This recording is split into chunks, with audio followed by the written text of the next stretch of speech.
Hello everyone, welcome to my channel conceptual genetics and breeding. So आज की अपनी इस वीडियो में हम क्रोमोसोम मॉर्फोलॉजी के बारे में स्टडी करेंगे। क्रोमोसोम मॉर्फोलॉजी मीन्स जो क्रोमोसोम की स्ट्रक्चर होती है, बाहर से हमें देखने पे क्रोमोसोम किस तरीके का दिखाई देता है और उसके क्या क्या डिफरेंट पार्ट्स होते हैं, उसके बारे में हम अपनी इस वीडियो में स्टडी करेंगे। सबसे पहले क्रोमोसोम क्या होता है, व्हाट इज़ अ क्रोमोसोम। जो एक प्रॉपर डेफिनेशन है क्रोमोसोम की, वो है that these chromosomes are rod shape darkly stain bodies seen during metaphase stage of mitosis when cells are stained with a suitable basic dye and view under a light microscope। जब हम chromosomes को die करने के बाद means ये suppose this is a chromosome, कुछ इस type की स्ट्रक्चर होती है क्रोमोसोम की। जब हम इसको एक बेसिक डाई से स्टेन करेंगे मीन्स जो सेल है हमारी, उसके अंदर न्यूक्लियस होता है और न्यूक्लियस के अंदर ये क्रोमोसोम प्रेजेंट होते हैं। जब हम सेल को इस डाई से स्टेन करेंगे तो ये जो क्रोमोसोम होते हैं वो डार्क स्टेन ले लेते हैं, ये आपको थोड़े डार्क नज़र आएंगे। ओके, तो इसीलिए ये क्लियरली विजिबल हो जाते हैं लाइट माइक्रोस्कोप में देखने पर। लेकिन ये कब विजिबल होते हैं? मेटाफेज स्टेज में माइटोसिस की। ओके, माइटोसिस क्या है? एक हमारा सेल डिवीज़न होता है, इसके बारे में हम डिटेल में स्टडी करेंगे जब हम सेल डिवीज़न के बारे में स्टडी करेंगे। इसकी 4 स्टेज होती हैं, prophase, metaphase, anaphase and telophase. तो मेटाफेज के दौरान ये सबसे ज़्यादा कंडेंस्ड होते हैं क्रोमोसोम। ओके, सबसे ज़्यादा थिक स्ट्रक्चर होती है इनकी, इसीलिए हमने कहा है कि ये rod shape darkly stain bodies होती हैं। ओके, जो हमें क्लियरली अंडर लाइट माइक्रोस्कोप दिखाई देती हैं जब हम इनको मेटाफेज स्टेज में देखते हैं। ओके, हम इसको आगे डिस्कस करेंगे, इसकी स्ट्रक्चर को पूरा। क्रोमोसोम सबसे पहले स्ट्रॉसबर्गर ने सबसे पहले इसको डिस्क्राइब किया कि क्रोमोसोम क्या होता है इन 1875। और जो टर्म है क्रोमोसोम, ये सबसे पहले यूज़ की वाल्डेयर ने इन 1888। ये थोड़ी सी हिस्ट्री है क्रोमोसोम से रिलेटेड। और अगर हम क्रोमोसोम वर्ड की बात करें तो ये जो क्रोमोसोम वर्ड है ये हमारा 2 वर्ड से मिलकर बना है, chroma plus soma. Chroma means colour और सोमा मीन्स बॉडी। ओके, ये हमने डेफिनेशन में भी कहा है कि इनको हम कलर्ड बॉडी, स्टेन्ड बॉडी के नाम से हम इनको जानते हैं। क्यों? क्योंकि ये हमारा जब भी हम इनको बेसिक डाई से हम इनको ट्रीट करेंगे तो ये हमारी जो क्रोमोसोम है वो कलर ले लेते हैं। ओके, और डार्क कलर ले लेते हैं, इसी वजह से इनको कलर्ड बॉडी कहा गया है। एंड जो ये कलर लेते हैं इनकी, क्योंकि इनकी बेसिक डाइज के साथ एफिनिटी होती है। क्यों? बिकॉज जो क्रोमोसोम है वो हमारा किससे बना होता है? क्रोमोसोम डीएनए से बना होता है। ओके, जब हम इसको डिटेल में स्टडी करेंगे तब हम स्टडी करेंगे कि जो क्रोमोसोम है वो डीएनए और प्रोटीन से मिलके बना होता है।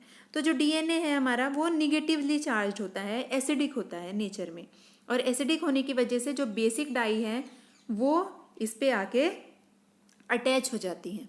इनकी एफिनिटी है बेसिक डाइज के साथ, इसी की वजह से ये हमें स्टेन्ड नज़र आते हैं। ओके, मीन्स डीप कलर ले लेते हैं, जबकि जो हमारा साइटोप्लाज्म है, रिमेनिंग साइटोप्लाज्म, वो अनस्टेन्ड रह जाता है। तो इस स्ट्रक्चर में आप देखेंगे ये हमारी जो सेल होती है एक यूकैरियोटिक सेल की स्ट्रक्चर है, और इसमें जो डिफरेंट पार्ट्स है वो आप देख सकते हैं। ये हमारा गोल्जी बॉडी है, ये माइटोकॉन्ड्रिया है, एंडोप्लाज्मिक रेटिकुलम है, राइबोसोम्स, ये हमारा न्यूक्लियस है, और न्यूक्लियस के अंदर हमें पता है क्रोमोसोम्स होते हैं। ये जो क्रोमोसोम है, जब हम इसको सेल को बेसिक डाई से ट्रीट करेंगे तो ये जो क्रोमोसोम्स है वो हमारे, आप देख सकते हैं ये एक्स शेप और रॉड शेप स्ट्रक्चर, ये हमारे डार्क स्टेन ले लेंगे, जबकि जो अदर साइटोप्लाज्म है, ओके, रिमेनिंग साइटोप्लाज्म है, ये जो सारे ऑर्गन्स है साइटोप्लाज्म के, ये हमारे अनस्टेन रह जाएंगे। इसी वजह से जब हम इसको माइटोसिस की मेटाफेज स्टेज में बेसिकली जब हम इसको माइक्रोस्कोप में देखेंगे तो हमें जो क्रोमोसोम है वो क्लियरली विजिबल होंगे, क्योंकि स्टेनिंग लेने की वजह से वो अदर पार्ट्स से, अदर जो हमारे सेल के पार्ट्स हैं उनसे बिल्कुल अलग नज़र आएंगे।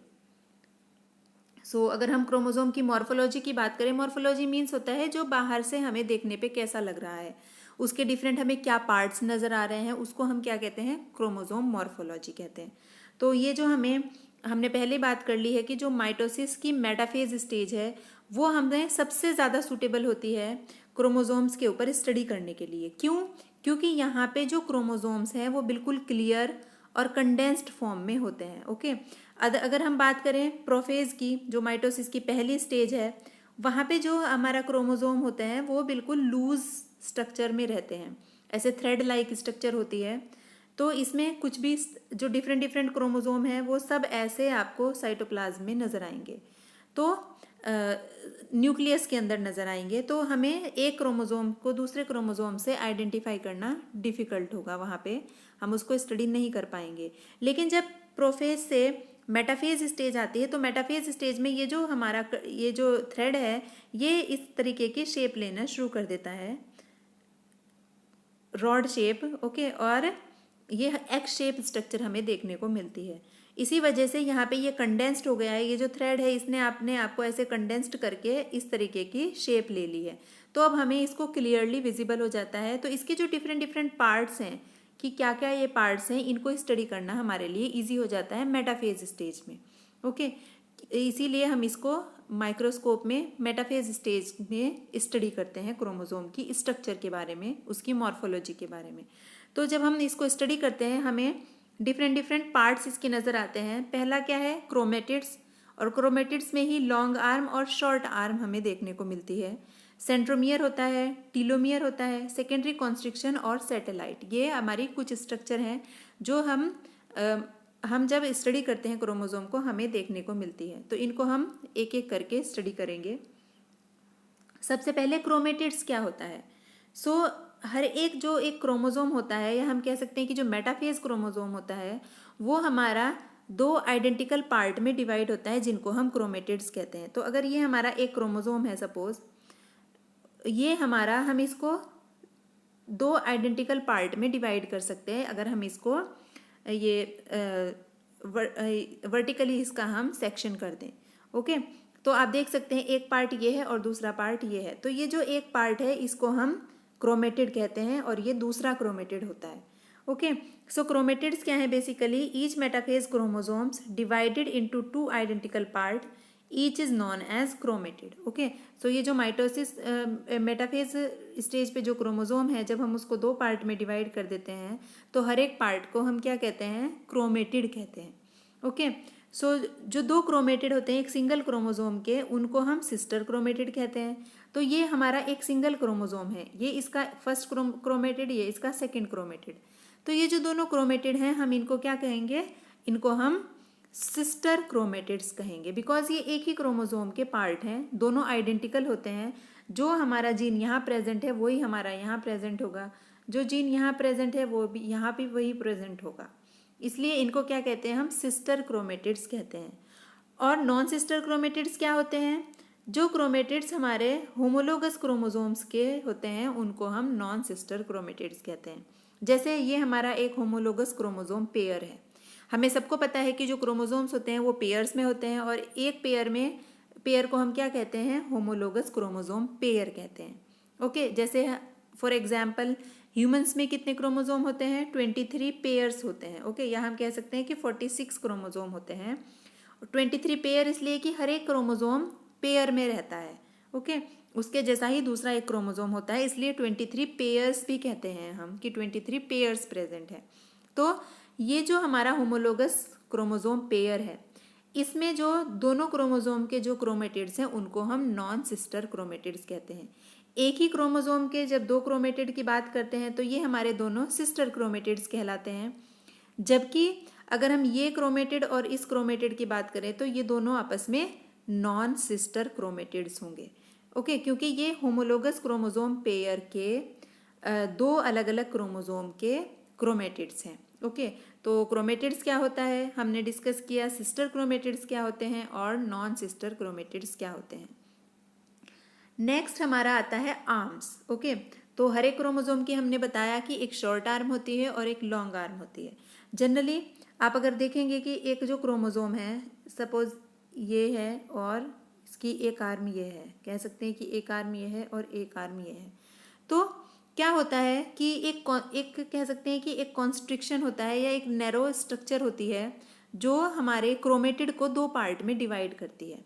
Okay, so each chromosome is divided into two transverse parts by its centromere known as arms. Okay, तो ये जो स्ट्रक्चर है, ये जो नैरो स्ट्रक्चर है यहाँ पे, इसको हम सेंट्रोमियर कहते हैं। और ये जो सेंट्रोमियर है, ये हमारा जो क्रोमोसोम है उसको ये दो पार्ट में, क्रोमेटिड को, ओके, क्रोमेटिड को दो पार्ट में डिवाइड कर देती है। आपको पता है कि ये एक क्रोमेटिड है, इधर ये साइड ये एक क्रोमेटिड है, ये दूसरा क्रोमेटिड है। इसको भी ये जो हमारी सेंट्रोमियर है स्ट्रक्चर, ओके, ये एक तरीके से कह सकते हैं कि ये एक कॉन्स्ट्रिक्शन है, यहाँ पे एक नैरो स्ट्रक्चर है।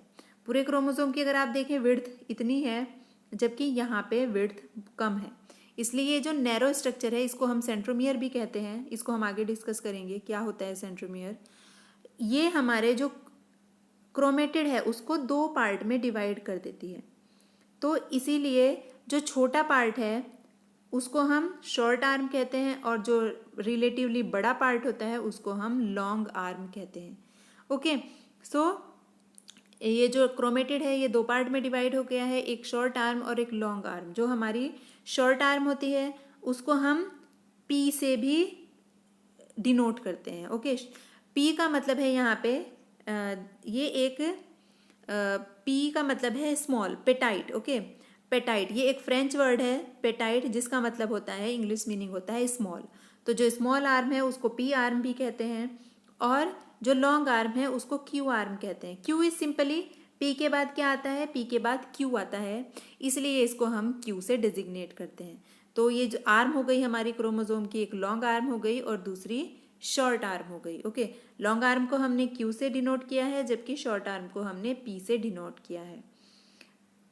जो हमारा नेक्स्ट जो क्रोमोसोम की स्ट्रक्चर में जो पार्ट आता है वो है हमारा सेंट्रोमियर। ओके, तो ये जो सेंट्रोमियर है बेसिकली ये क्या होता है, the region where the two sister chromatid of a chromosome appear to be join और held together is known as centromere. Okay, तो ये जो हमारे जो सिस्टर क्रोमेटिड्स हैं, हमने बताया सिस्टर क्रोमेटिड्स क्या हैं, एक ही क्रोमोसोम को जब हम इक्वल पार्ट में डिवाइड कर देते हैं तो जो हमारा दो क्रोमेटिड हमें मिलते हैं, इन क्रोमेटिड्स को हम क्या बोलते हैं, सिस्टर क्रोमेटिड्स कहते हैं। तो ये जो सिस्टर क्रोमेटिड्स हैं आप देख रहे हैं कि ये दोनों यहाँ भी अलग है, पूरा अलग है, आपको देखने को मिलेगा। बस ये जुड़े हुए कहाँ हैं, इस रीजन में, इस मिडिल नैरो रीजन में ये जुड़े हुए हैं आपस में। अगर आप देखेंगे कि ये एक सिस्टर क्रोमेटिड है, ये दूसरा सिस्टर क्रोमेटिड है, ये हर जगह से अलग हैं, बस ये यहाँ पे एक रीजन में एक दूसरे के साथ जुड़े हुए हैं, एक दूसरे के साथ लगे हुए हैं, आपस में मिले हुए हैं। इस रीजन को क्या बोलते हैं, हम सेंट्रोमियर बोलते हैं। तो अगर हम इसको क्रोमोसोम को जब हम माइक्रोस्कोप में देखते हैं तो ये जो सेंट्रोमियरिक रीजन है, ये जो रीजन है नैरो रीजन है जहाँ पे जॉइन हो रहे हैं क्रोमेटिड्स, वो हमारा एक कॉन्स्ट्रिक्शन के जैसा हमें नज़र आता है। ओके, इसीलिए इसको हम क्या कहते हैं, इसको हम प्राइमरी कॉन्स्ट्रिक्शन कहते हैं। ओके, कॉन्स्ट्रिक्शन मीन्स एक गड्ढे जैसा आपको यहाँ पे नैरो रीजन आपको नज़र आएगा, इसलिए इसको क्या कहते हैं, हम सेंट्रोमियर कहते हैं। ओके, सेंट्रोमियर को हम प्राइमरी कॉन्स्ट्रिक्शन भी कहते हैं और ये एसेंशियल पार्ट हैं सारे के सारे जो हम डिस्कस कर रहे हैं। हर एक क्रोमोसोम में आपको ये सारे पार्ट आपको देखने को मिलेंगे। आपको वहाँ पे क्रोमेटिड्स देखने को मिलेंगे, आपको शॉर्ट आर्म देखने को मिलेगी, लॉन्ग आर्म देखने को मिलेगी और आपको सेंट्रोमियर भी आपको देखने को मिलेगा। These are the essential part. Okay, हर एक क्रोमोसोम की स्ट्रक्चर में आपको ये बेसिक चीज़ें आपको देखने को मिलेंगी। और जो पोजीशन होती है सेंट्रोमियर की वो हमारी फिक्स नहीं होती है। ओके, किसी क्रोमोसोम में आपको सेंट्रोमियर अपर रीजन में देखने को मिलेगी, किसी क्रोमोसोम में आपको मिडिल में देखने को मिलेगी, किसी क्रोमोसोम में आपको एकदम एक एंड पे देखने को मिलेगी। ओके, इसके बेसिस पे भी हम क्लासिफिकेशन कर सकते हैं क्रोमोसोम का, वो हम अपनी अगली वीडियो में डिस्कस करेंगे। तो ये जो पोजीशन है सेंट्रोमियर की वो एक तो फिक्स नहीं है और दूसरा क्या है, ये एक हम इसको एज अ लैंडमार्क हम यूज़ करते हैं। ओके, जो हमारे डिफरेंट क्रोमोसोम हैं, डिफरेंट स्पीशीज़ के क्रोमोसोम हैं, उनको हम आइडेंटिफाई और डिफरेंशिएट करने के लिए इसको यूज़ करते हैं, जो सेंट्रोमियर की जो पोजीशन है। ओके। ये जो पोजीशन है सेंट्रोमियर की, इसको एज अ लैंडमार्क यूज करते हैं। This position serve as the important landmark in the identification of different chromosome of a species. So एक स्पीशीज के जो डिफरेंट क्रोमोजोम हैं, सपोज हम ह्यूमंस की बात करें तो ह्यूमंस में हमें पता है कि 23 पेयर ऑफ क्रोमोजोम प्रेजेंट है। सपोज ये जो पहला पेयर है, इसमें सेंट्रोमियर की पोजीशन आपकी मिडिल में है। ओके।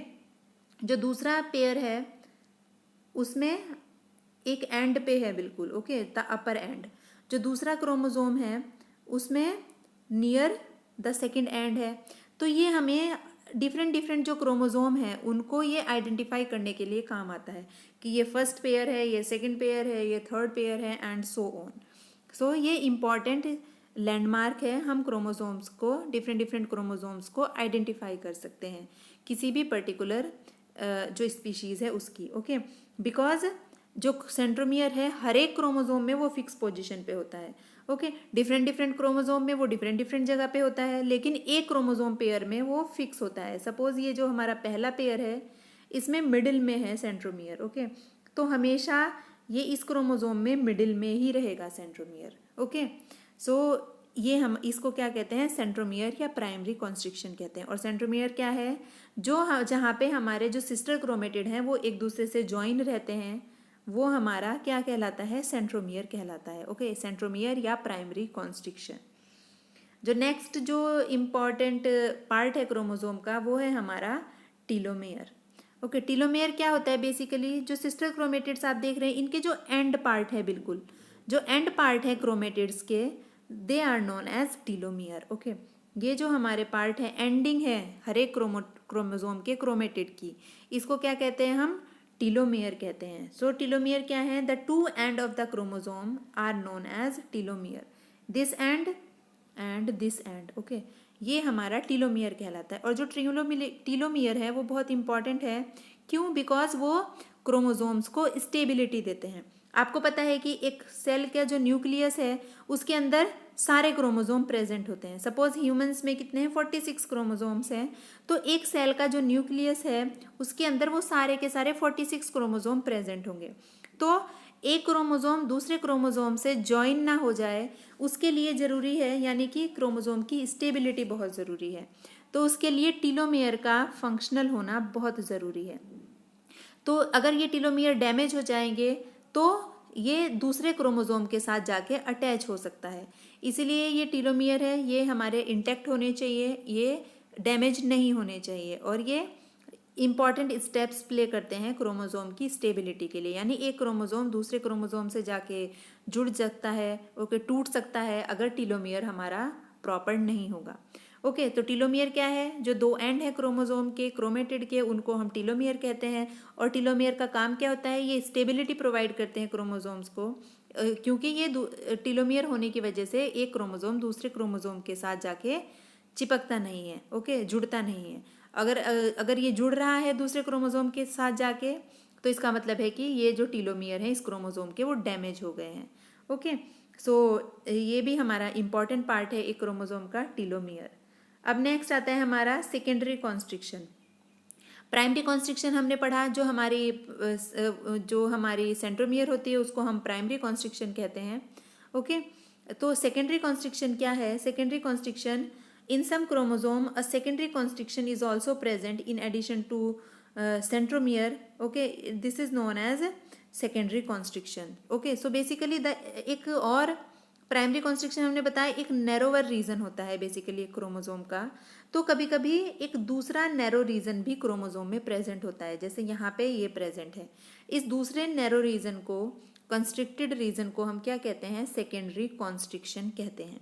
ओके, सो जो सेकेंडरी कॉन्स्ट्रिक्शन है वो एडिशनल फीचर है, ये हर एक क्रोमोजोम का एसेंशियल फीचर नहीं है। एसेंशियल फीचर क्या होंगे आपके, क्रोमेटिड होंगे, long arm, short arm, centromere, telomere. Okay, ये हमारे एसेंशियल पार्ट हैं, हर एक क्रोमोजोम में ये प्रेजेंट होंगे। बट जो सेकेंडरी कॉन्स्ट्रिक्शन है ये एसेंशियल पार्ट नहीं है, ये हमारा किसी क्रोमोजोम में प्रेजेंट हो भी सकता है और नहीं भी हो सकता है। ओके, तो जिनमें ये प्रेजेंट होता है, जो सेकंड हमारा नैरो रीजन है किसी क्रोमोजोम स्ट्रक्चर में, उसको हम क्या कहते हैं, सेकेंडरी कॉन्स्ट्रिक्शन कहते हैं। और जो हमारा टीलोमियर, जो नियरेस्ट टीलोमियर है, सेकेंडरी कॉन्स्ट्रिक्शन से जो भी नियरेस्ट टीलोमियर है, उनके बीच का जो पार्ट होता है उसको हम क्या कहते हैं, उसको हम सैटेलाइट कहते हैं। ओके, तो दो चीजें हो गई, एक सेकेंडरी कॉन्स्ट्रिक्शन और दूसरा सैटेलाइट। सेकेंडरी कॉन्स्ट्रिक्शन क्या है, in addition to primary constriction एक सेकेंड नैरो रीजन भी हमारा क्रोमोसोम में प्रेजेंट होता है। इस सेकेंड नैरो रीजन को क्या कहते हैं, हम सेकेंडरी कॉन्स्ट्रिक्शन कहते हैं। कॉन्स्ट्रिक्शन मीन्स होता है गड्ढा टाइप। ओके, तो इसको हम क्या कहते हैं, सेकेंडरी कॉन्स्ट्रिक्शन। और सेकेंडरी कॉन्स्ट्रिक्शन से जो नियरेस्ट टीलोमियर है वहां तक का जो बीच का प्लेस है उसको क्या कहते हैं, उसको हम सैटेलाइट कहते हैं। ओके, तो सैटेलाइट और सेकेंडरी कॉन्स्ट्रिक्शन हमारे एसेंशियल फीचर नहीं है, ज़रूरी नहीं है कि ये हर एक क्रोमोसोम में हो, बट ये हमारे प्रेजेंट हो सकते हैं किसी क्रोमोसोम में। और जिन क्रोमोसोम में ये जो हमारे सेकेंडरी कॉन्स्ट्रिक्शन और सैटेलाइट प्रेजेंट होता है उनको हम सेट क्रोमोसोम या सैटेलाइट क्रोमोसोम कहते हैं। ओके, सो ये एक हमारा एडिशनल फीचर है जो हमारा क्रोमोसोम में प्रेजेंट होता है। ओके, सो ये सारी की सारी हमारी आउटर स्ट्रक्चर है क्रोमोसोम की। नेक्स्ट वीडियोस में हम डिस्कस करेंगे कि जो हमारा क्रोमोसोम है वो डीएनए और प्रोटीन से कैसे मिलके बना होता है। मीन्स उसकी जो ये हमारी, हमने जो मेटाफेज स्टेज पढ़ी हमने कि उसमें ये रॉड शेप होता है। ओके, प्रोफेज स्टेज में ये हमारा एक ऐसे धागे के जैसा नज़र आता है। तो ये कैसे बनती है ये स्ट्रक्चर, ये फोल्डिंग कैसे होती है। Okay, so I hope this is clear to all of you now. Thank you so much.